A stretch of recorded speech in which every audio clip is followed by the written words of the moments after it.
وہ ایسے جیسے بجلی چمکی اور یوں غائب ہو گئی، ایسے انسان ہوں گے پاؤں رکھیں گے اور ایسے بجلی کی چمک سے گزر جائے پتہ ہی نہیں چلے۔ تو اس لیے مغرب کی نماز قائم کرنے والا اور جو عشاء کی پابندی کرتا ہے جنت میں داخل ہو جائے، جنت میں داخل ہو جائے۔ 5 نمازیں جو اس وقت پابندی سے پڑھے گا فرمایا اللہ اس کو بے حساب رزق دیں گے۔ آج ہم روٹی کے لیے پریشان ہیں، 2 وقت کی روٹی کے لیے کتنا جھوٹ بولتے ہیں، کتنا دھوکہ دیتے ہیں، حرام حلال کا تمیز نہیں کرتے، بس آئے کسی طرح میرے پاس پیسہ آ جائے، اسی طرح پیسہ۔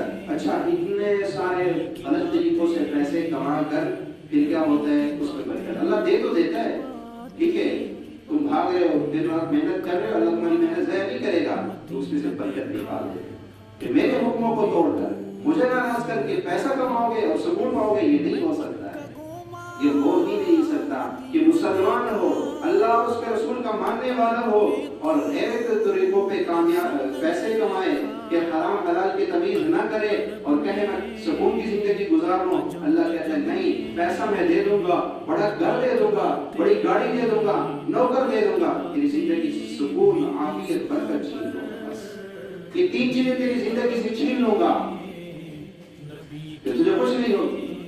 تو جتنا پیسہ کمائے گا تو یہ نہیں کہے گا میں غریب ہوں، میں غریب ہوں، یہ نہیں کہے گا میں غریب ہوں، خوش نہیں ہوگا تیرے پاس۔ اس لیے اللہ کو راضی کر کے، اللہ کو راضی کر کے کماؤ، اللہ اس میں ایسی برکت ڈالے گا۔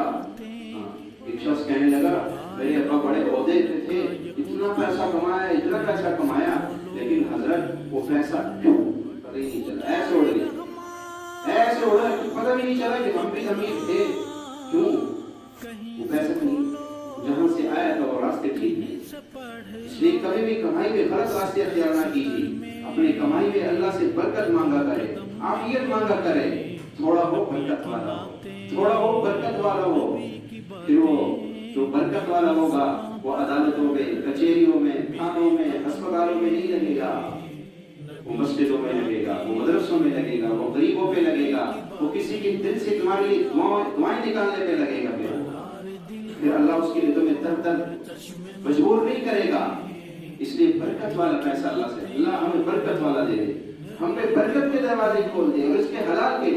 اور جو شخص 5 وقت کی نماز پابندی سے پڑھتا ہے، اللہ جل جلالہ سب سے پہلے کام اس کا کیا کرتے ہیں؟ اس کی رزق کی تنگی ہٹا دے۔ رزق کی تنگی اس کو نہیں ہوتی ہے، اس کو نہیں ہوتی، سب سے موت کی سختی اس کو نہیں ہوتی، موت کے وقت سختی نہیں ہوگی۔ 5 وقت نماز پڑھنے والے کو یہ انعام ملتا ہے، میں اپنے طرف سے نہیں بتا رہا ہوں، حدیث